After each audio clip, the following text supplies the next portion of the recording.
Good evening, friends. I want to begin tonight by describing something that I suspect you know very well, a moment that visits almost everyone who undertakes this work seriously. You have set aside the time. You sit, you close your eyes. You reach for the state, you press toward the assumption, you labor to feel yourself already in possession of the thing you desire. And while you are doing all of this, beneath the effort, beneath the practice, a quiet voice rises from somewhere inside you and asks a question you have never quite been able to silence. But how does this actually become real? And it is a fair question. Consider the situation honestly. You are in a room. Your eyes are closed. You are imagining.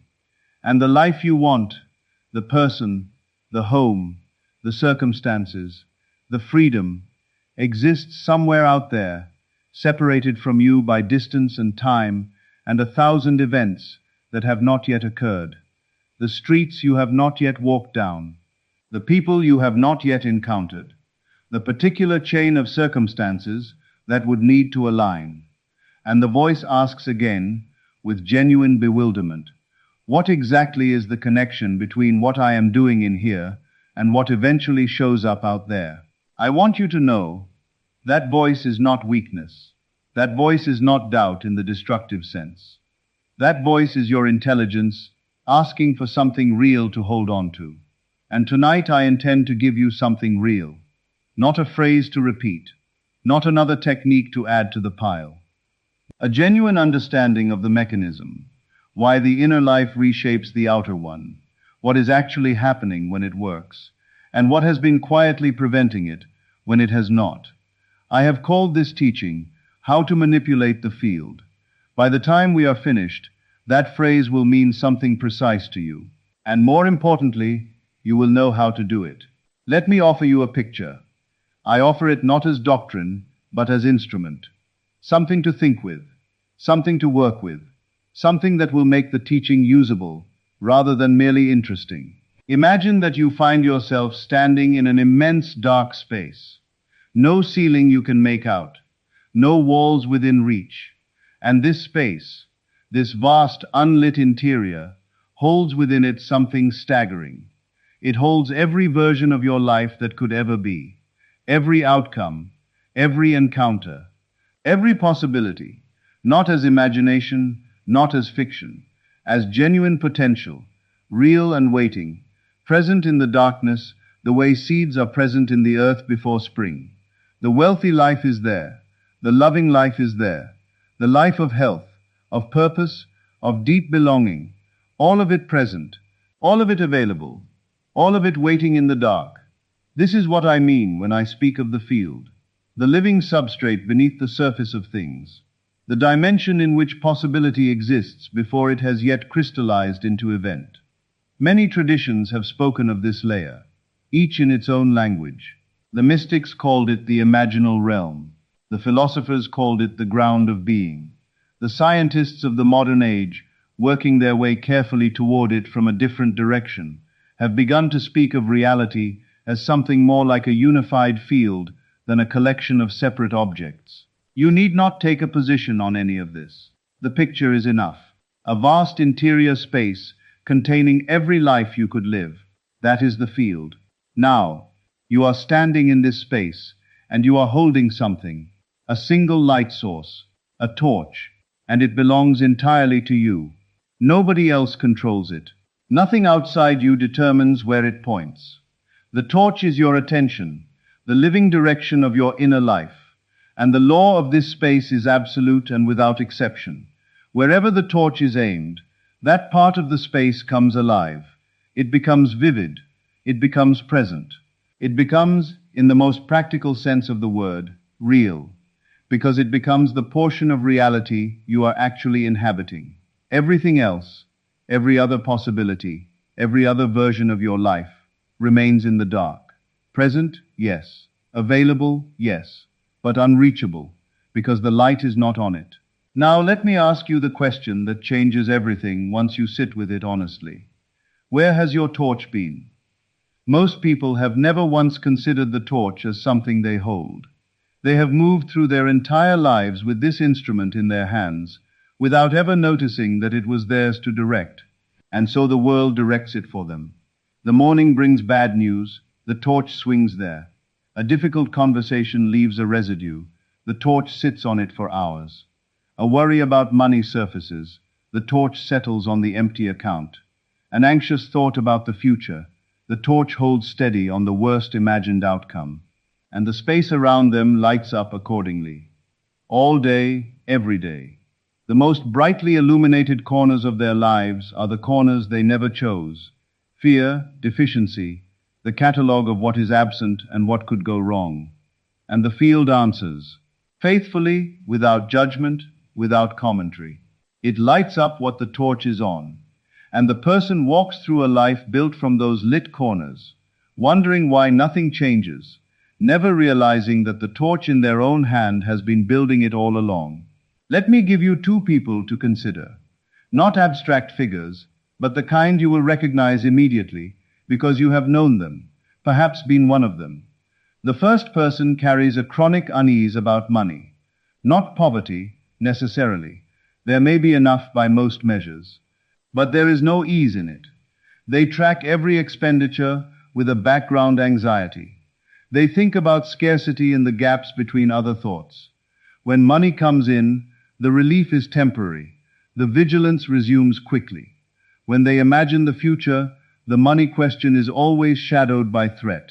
Their inner life around the subject of finances is a long, exhausting exercise in scanning for danger. That is where the torch rests, hour after hour, day after day, on the imagery and feeling of not enough. And the field, indifferent to whether this is what the person wishes for, illuminates that corner brilliantly and faithfully. The life that assembles itself around them is a life that confirms the feeling, tightness, difficulty, the sense that financial ease belongs to other kinds of people. Now the second person, you know this one too. For them, money seems to move without drama, not always in great quantities, but with a certain ease, a certain reliability. They do not monitor obsessively. They do not rehearse scarcity. They carry a quiet assumption, not loud, not affirmative, just quiet, that their needs will be met, and they are met. Opportunities surface. Unexpected resources appear. The financial dimension of their life has a looseness, an open-handedness, that the first person finds almost incomprehensible. Two people in the same field, two torches pointed at entirely different corners, two completely different lives assembled from the same available material. The same principle holds in love, in health, in work, in the quality of daily experience. The mechanism never changes. The torch illuminates. The field responds. The life assembles itself around the lit corner, and the lit corner is always, without exception, wherever the attention has been resting most deeply and most constantly.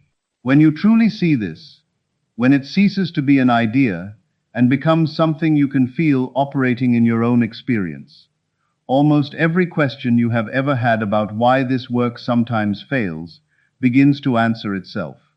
Here is the failure I see most often. And I say this not as criticism, but as a practical observation. A person commits to the inner work. They sit each morning, and for perhaps 20 minutes, they do something genuinely valuable. They visualize. They hold the feeling of the wish fulfilled. They direct the torch, with real intention, toward the life they want. And then they stand up. They enter their day, and the torch, released from conscious direction, slides quietly and immediately back into its habitual position, on the lack, on the worry, on the old story that has been running for years. For 20 minutes, the desired corner of the field was lit. For the remaining hours of the day, the familiar corner was lit, 14, 15 times longer, and the field, operating with perfect mathematical fairness, gives back a life that reflects the dominant illumination. The practice did not fail. The understanding of what the practice actually is, that is what was incomplete. The 20 minutes of visualization is not the work.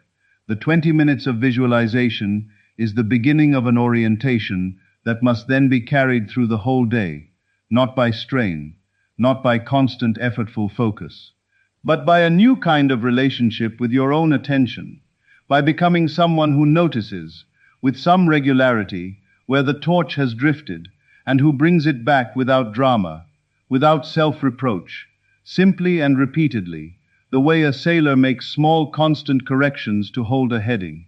That is the work. Not more technique, not longer practice sessions. The intelligent stewardship of where your attention rests throughout the living hours of your day. That is what it means to manipulate the field. Now let me be specific, because specificity is what allows a teaching to leave the room with you. Begin with simple observation. Several times each day, not obsessively, perhaps 3 or 4 times, stop for a moment and ask, where is my attention right now, and what is it illuminating? Not as judgment, just as honest inventory. You will very likely discover, particularly in the first days of this practice, that the torch has been on things you would never consciously choose to amplify. Replaying a conversation, rehearsing a fear, cataloging an absence. The discovery itself is the beginning. You cannot redirect what you have not yet seen. When you notice the torch on an unwanted corner, do not fight it. Resistance tends to fix attention more firmly, not less. Instead, simply turn. Gently. Move the beam toward what you wish to amplify, toward the state of the person who already has your desire, toward a genuine appreciation of something present in your day, toward the quality of feeling that belongs to the fulfilled version of your life. The torch will drift again. Turn it again, without irritation, without a sense of failure. Each deliberate redirection is real work. Each one shifts something in the field, however slightly. They compound. Learn to inhabit, lightly and without performance, the inner state of the version of you who already lives the life you want. Not in formal practice sessions only, but in the unguarded moments of ordinary days. The walk between one place and another, the waiting, the quiet intervals. In those moments, ask yourself, not dramatically, just quietly, how would that person feel right now, moving through this same unremarkable moment? What would their body feel like? What would be running in the background of their mind? Then settle into that, lightly, not pretending, inhabiting. There is a difference. The torch rests there easily, without effort, and the field begins to read a different wave. Release the need to understand the route. This is, I know, the most difficult instruction I can offer, and yet it is perhaps the most essential. The mind wants to trace the path, to see the sequence of events that will carry the present circumstances into the desired ones. And it cannot. It does not have access to the level at which the field operates. The field arranges the surface through channels and coincidences and meetings and moments that the conscious intellect could never have designed. Your work is the inner state. The outer arrangement is not your responsibility. The moment you genuinely transfer that responsibility, not as resignation, but as trust in a mechanism you now understand, something loosens, and the field begins to move more freely. And finally, use the crossing into sleep. That threshold, the minute or two in which the surface mind softens and the deeper layers become accessible, is the most fertile moment of the day for this work. In that moment, let the torch rest on the fulfilled state, not with effort, with ease, with the quality of someone who has come home. Let the wave you wish to amplify be the last wave you ride into sleep. The field does not rest when you do. It works through the night at depths the waking mind never touches, and the surface life begins, gradually and then suddenly, to reflect what the deeper layers have been shown. 5 things: observation, redirection, inhabitation, release of the root, sleep as threshold. No elaborate system, just the awakened use of what you have always been holding. Before I let you go this evening, I want to offer you something that has always moved me when I contemplate it. If this understanding is true, and my entire life's experience has given me no reason to doubt it, then something remarkable has been the case about you for as long as you have been alive. You have not been wandering through a world that acts upon you. You have been, at every moment, acting upon the world, pointing the torch, lighting the corners, calling forth from the field the conditions that matched your dominant inner state. The circumstances you are living in tonight are not something that happened to you. They are, in the deepest sense, something that was illuminated by you, not always consciously, not always intentionally, but by you nonetheless. That is not a cause for guilt. It is a cause for the most profound kind of hope, because it means the field has always been responsive. It means the power was never absent. It means the only thing that has ever stood between you and a different life is not luck, not circumstance, not the decisions of other people. It is the direction of the torch. And here is the evidence I want you to consider. Look at your life not for what is missing, but for what is present. The things you have now that you once wanted, the people, the circumstances, the small and large familiar things that make up the texture of your days. Every one of them was once in the dark part of the room. Every one of them was once an unfulfilled desire. Somewhere in your past, the torch rested on them, maybe deliberately, maybe accidentally, maybe without your knowing, and the field assembled the conditions that brought them to you. You have been doing this work your entire life. The evidence of it surrounds you. You simply were not aware of the instrument in your hand. What changes tonight is not the instrument. The instrument is unchanged. What changes is the awareness. You are now someone who knows what they are holding. And a person who knows what they are holding uses it differently, more carefully, more consistently, more trustingly than one who does not. You are not late. You have not wasted time. You have been learning all along how to use something you were never taught to use, and now you know. And the knowing matters more than I can easily say, because from this point forward, every act of attention is a conscious choice, and every conscious choice is a declaration about which corner of the room you intend to live in. Carry this with you. The room is vast and full of everything you could ever want. The torch is yours. It always was. The field has never stopped answering. It is answering right now, in this moment, with the fidelity of something that knows no other way to be. Point the beam where you wish to live. The room will light up around it. It always has. Thank you, friends. Good evening. I will see you again. This is Neville Lectures. I'll see you again in the next video.